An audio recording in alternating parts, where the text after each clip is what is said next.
দেখুন, বাংলায় রাজনীতিক হিংসাটা নতুন নয়, যেখানে সেখানে যখন তখন হয়, রাজনীতিক কারণে হয়ে থাকে।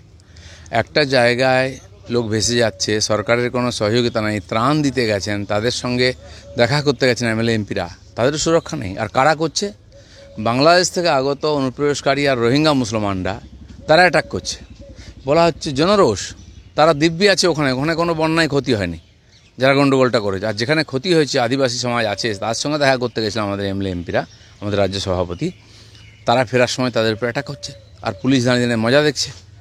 এই যে যেটা আমরা বারবার বলছি, পশ্চিম বাংলাদেশ বানাবার চক্রান্ত চলছে, এই জায়গায় জায়গায় পশ্চিম বাংলাদেশ হয়ে গেছে। ওখান থেকে ঢুকছে, তাদেরকে কলোনি বানিয়ে দেওয়া হচ্ছে, তাদেরকে ভোটার করা হচ্ছে। আর এরা এখানকার সরকারি যোজনার টাকা পয়সা সব লাভ নিচ্ছে। দ্বিতীয়, এরা রাজনীতিকভাবে এদেরকে ব্যবহার করে বিরোধীদেরকে, বিশেষ করে বিজেপিকে আটকানোর চেষ্টা চলছে। এই জন্য এসআইআর হওয়া খুব দরকার আছে। এই উৎপাতগুলো, এই সমাজবিরোধীগুলো যতক্ষণ না বাংলা থেকে বাইরে যাবে, ততক্ষণ বাংলায় না ভোট হবে, না রাজনীতি হবে, না উন্নয়ন হবে।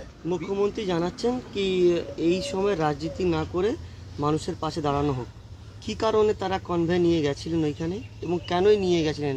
এত লোক যারা ক্ষতিগ্রস্ত হয়েছে, তারা কনভয় দেখে আক্রমণ করেছে তাদের উপরে। যে লোকগুলো করেছে ধরা হোক না, বোঝা যাবে কে আক্রমণ করেছে। মমতা ব্যানার্জি একদিকে রাজনীতি করেন, আরেকদিকে বলেন রাজনীতি করতে নেই। আপনি কি করছেন? রাজনীতি তো করেন। কনভয় নিয়ে যাক, কিছু করুক, কার বাপের কি যায় আসে? আমি কারোর সঙ্গে দেখা করতে যাব কিভাবে, যেটা আমি ঠিক করব।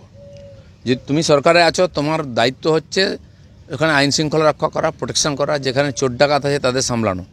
চোর ডাকাতদের নিয়ে, গুন্ডাদের নিয়ে যদি রাজনীতি করা হয়, সারা পশ্চিমবাংলা এটাই হবে।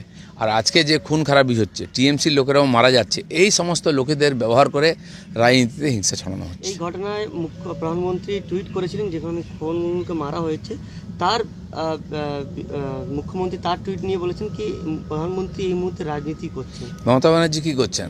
ছবি তুলছেন, ঢাম বাজিয়ে নাচছেন। সবাই ওনার মতো নাচবে নাকি? আমরা নাচিনি, আনন্দ করিনি। আমরা গেছি যারা পীড়িত তাদের সঙ্গে দেখা করতে, তাদেরকে চিড়ে মুড়ি কাপড় চোপড় দিতে গেছে। ওনারা কি করতে গেছেন? করতে পারছেন না, এক্সপোজ হয়ে গেছে। তাই আজকে যাতে কেউ না যায়, ত্রাণ করতে না পারে, বন্ধ করুন। উনি তো একটাই কাজ করবেন। এখন তো ওনাদের পৌষ মাস, বন্যা হোক, ভূমিকম্প হোক, ঝড় আসুক, গিয়ে দেখবেন কত ক্ষতি হয়েছে, আর মোদিজি টাকা দিন। কামানোর ব্যবস্থা হয়ে গেছে। পুজোর আগে হয়নি, পুজোর পরে কামানো হবে। এখন উনি বলুন এত ক্ষতি হয়ে গেছে, ক্ষতিপূরণ দিতে হবে, একটাই ডিমান্ড, আর কোনো কাজ নেই। হাওয়া আগেই জানিয়েছিল, দুদিন আগে, কি এই ধরনের ঘটনা ঘটতে পারে, পাহাড়ে এই আসতে পারে। সরকার কেন পদক্ষেপ নিল না? কেন যারা নদীর কিনারে যারা রাস্তায় বসেছিলেন বা বাড়ি ছিল, তাদেরকে সরালো কেন না সরকার? পশ্চিমবঙ্গ সরকার, মমতা সরকার কোনোদিন করে না এটা। বারবার ঘূর্ণিঝড় হয়, তখন উড়িষ্যা থেকে এনডিআরএফ টিম নিয়ে এসে ওখানে সামলাতে হয়। তো আমরা দেখেছি কলকাতায় হঠাৎ রাত্রেবেলা নাকি বন্যা, বৃষ্টি হয়ে গেল, বোঝা গেল না, তাই এত জল, 2-3 দিন লেগে গেল মানুষকে বার করতে, এত লোক মারা গেল। আজ উত্তরবাংলায় তো সমস্ত পূর্বাভাস ছিল, কেন ব্যবস্থা করা হয়নি? কোথায় বৃষ্টি হতে পারে, কোনটা দিয়ে জল আসে, কোনো সরকারের কাছে হিসাব আছে, খবর আছে, কোনো ম্যাপ আছে? তার পরিণাম কতটা হতে পারে, কত ক্ষতি হতে পারে? টিএমসি পার্টির লোকেরা নদীর জায়গা, খালের জায়গা দখল করে বিক্রি করে দিচ্ছে, লোককে বাড়িঘর করে নিচ্ছে। জায়গা ছোট হয়ে গেছে, নদী খালের জল বেরোতে পারে না, সমস্ত ড্রেন বন্ধ হয়ে গেছে। তার ফলে জল উপচে এদিকে ওদিকে যাচ্ছে, আর লোক মারা যাচ্ছে। দায়টা পুরো টিএমসির। এখন সেটা নিয়ে ওনারা ব্যবসা করবেন, টাকা নেবেন। 23 জন যে মারা গেছে তাদের আর্থিক ক্ষতিপূরণ দেওয়া হবে এবং পরিবারের একজনকে চাকরি দেওয়া হবে বলে বলছেন মমতা বন্দ্যোপাধ্যায়। 23 জন মারা গেছে তো কোনো এখনও নিশ্চিত নেই। আরও 23 জন যে ভেসে গেছে তার কোনো খোঁজ নেই, তার খবরটা কে নেবে? উনি তাই করবেন, 1-2 লাখ টাকা দিয়ে দিয়ে দায়িত্ব শেষ করে দিলেন। মানুষ পশু পাখির মতো মরতে থাকবে, আর উনি তার বদলে ব্যবসা করে কেন্দ্রের থেকে টাকা নেবেন। বিহার বিধানসভা ভোটের তারিখ ঘোষণা হয়েছে, 6 তারিখ এবং 11 তারিখ এবং 14 তারিখ গণনা, কী বলবেন? তো সবাই আশাই করছিল যে নভেম্বর মাসে ইলেকশন হবে। নির্বাচন কমিশন খুব দক্ষতার সঙ্গে ওখানে এসআইআর করিয়েছে, আর নির্বাচনও ভালোভাবে করবে। পাক অধিকৃত কাশ্মীরে যখন আজাদিন ডাক দিয়েছে, তখন কিন্তু কাশ্মীর দখলের ডাক দিয়েছে আরএসএসের পক্ষ থেকে মোহন ভাগবত। দখল করার কিছু নাই, ওখানকার লোকেরাই আজকে ভারতের সঙ্গে আসতে চাইছেন। অনেকদিন আন্দোলন চলছে, সেনা বাধা দিয়েছে, তো সেনার বিরুদ্ধে লড়াই করছে ওরা। ওদের উপর যে অত্যাচার হয়েছে, ইসলামের নাম করে ওদেরকে ভারত থেকে আলাদা করা হয়েছিল। আজ দেখলাম যে কিছুই নেই ওদের কাছে। ওরা 2nd class 3rd class citizen হয়ে গেছে পাকিস্তানে। খাওয়া থাকার উন্নয়নের কোনো ব্যবস্থা নেই। তারা দেখতে পাচ্ছে এপার কাশ্মীরে কী উন্নয়ন হয়েছে। তো তারা আজকে চাইছে এখানে আসতে, আরও আসবে, সিন্ধ চলে আসবে, পুরো পাকিস্তানটাই ভারতবর্ষে আবার ঢুকে যাবে। এসআইআর সারা দেশে লাগু হবে, জারি হবে বললেন চিফ ইলেকশন কমিশনার। বাস আমরা আশা করছি এটা হবেই। ইলেকশন কমিশনের যে ইচ্ছা শক্তি এবং ভারতবর্ষের লোকের, বিশেষ করে পশ্চিমবাংলার মানুষ চাইছে, এই যারা হিংসা করছে, উৎপাত করছে, উত্তরবাংলায় যারা এই ঘটনা ঘটিয়েছে, এই ধরনের উৎপাতিয়াগুলো বাংলাদেশি, এদেরকে সব ভারত থেকে তাড়িয়ে বার করতে হবে। তবে কি এখানে ইলেকশনও ঠিক হবে আর বাংলার মানুষ শান্তিতে থাকতে পারবে। দেখুন, বাংলায় রাজনৈতিক হিংসাটা নতুন নয়, যেখানে সেখানে যখন তখন হয়, রাজনৈতিক কারণে হয়ে থাকে। একটা জায়গায় লোক ভেসে যাচ্ছে, সরকারের কোনো সহযোগিতা নেই, ত্রাণ দিতে গেছেন, তাদের সঙ্গে দেখা করতে গেছেন এমএলএ এমপিরা, তাদের সুরক্ষা নেই। আর কারা করছে? বাংলাদেশ থেকে আগত অনুপ্রবেশকারী আর রোহিঙ্গা মুসলমানরা, তারা অ্যাটাক করছে।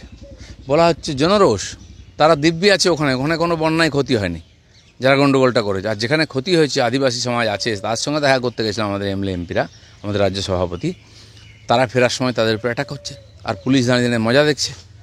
এই যেটা আমরা বারবার বলছি, পশ্চিম বাংলাদেশ বানাবার চক্রান্ত চলছে, এই জায়গায় জায়গায় পশ্চিম বাংলাদেশ হয়ে গেছে, ওখান থেকে ঢুকছে, তাদেরকে কলোনি বানিয়ে দেওয়া হচ্ছে, তাদেরকে ভোটার করা হচ্ছে। আর এরা এখানকার সরকারি যোজনার টাকা পয়সা সব লাভ নিচ্ছে। দ্বিতীয়, এরা রাজনৈতিকভাবে এদেরকে ব্যবহার করে বিরোধীদেরকে, বিশেষ করে বিজেপিকে আটকানোর চেষ্টা চলছে। এই জন্য এসআইআর হওয়া খুব দরকার আছে। এই উৎপাতগুলো, এই সমাজবিরোধীগুলো যতক্ষণ না বাংলা থেকে বাইরে যাবে, ততক্ষণ বাংলায় না ভোট হবে, না রাজনীতি হবে, না উন্নয়ন হবে। মুখ্যমন্ত্রী জানাচ্ছেন কি এই সময় রাজনীতি না করে মানুষের পাশে দাঁড়ানো হোক। কী কারণে তারা কনভয় নিয়ে গেছিলেন ওইখানে এবং কেনই নিয়ে গেছিলেন? এত লোক যারা ক্ষতিগ্রস্ত হয়েছে, তারা কনভয় দেখে আক্রমণ করেছে তাদের উপরে। যে লোকগুলো করেছে তো ধরা হোক না, বোঝা যাবে কে আক্রমণ করেছে। কেন মমতা ব্যানার্জি একদিকে রাজনীতি করেন, আরেকদিকে বলেন রাজনীতি করতে নেই। আপনি কি করছেন? রাজনীতি তো করেন। কনভয় নিয়ে যাক, কিছু করুক, কার বাপের কি যায় আসে? আমি কারোর সঙ্গে দেখা করতে যাব কিভাবে, যেটা আমি ঠিক করব। যে তুমি সরকারে আছো, তোমার দায়িত্ব হচ্ছে এখানে আইন শৃঙ্খলা রক্ষা করা, প্রোটেকশন করা, যেখানে চোর ডাকাত আছে তাদের সামলানো। চোর ডাকাতদের নিয়ে, গুন্ডাদের নিয়ে যদি রাজনীতি করা হয়, সারা পশ্চিমবাংলা এটাই হবে।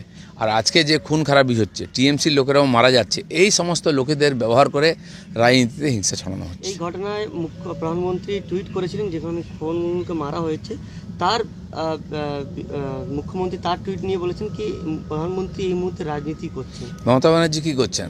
ছবি তুলছেন, ঢাম বাজিয়ে নাচছেন। সবাই ওনার মতো নাচবে নাকি? আমরা নাচিনি, আনন্দ করিনি। আমরা গেছি যারা পীড়িত তাদের সঙ্গে দেখা করতে, তাদেরকে চিড়ে মুড়ি কাপড় চোপড় দিতে গেছে। ওনারা কি করতে গেছেন? করতে পারছেন না, এক্সপোজ হয়ে গেছে। তাই আজকে যাতে কেউ না যায়, ত্রাণ করতে না পারে, বন্ধ করুন। উনি তো একটাই কাজ করবেন। এখন তো ওনাদের পৌষ মাস, বন্যা হোক, ভূমিকম্প হোক, ঝড় আসুক, গিয়ে দেখবেন কত ক্ষতি হয়েছে, আর মোদি যে টাকা দিন, কামানোর ব্যবস্থা হয়ে গেছে। পুজোর আগে হয়নি, পুজোর পরে কামানো হবে। এখন উনি বলুন এত ক্ষতি হয়ে গেছে, ক্ষতিপূরণ দিতে হবে, একটাই ডিমান্ড, আর কোনো কাজ নেই।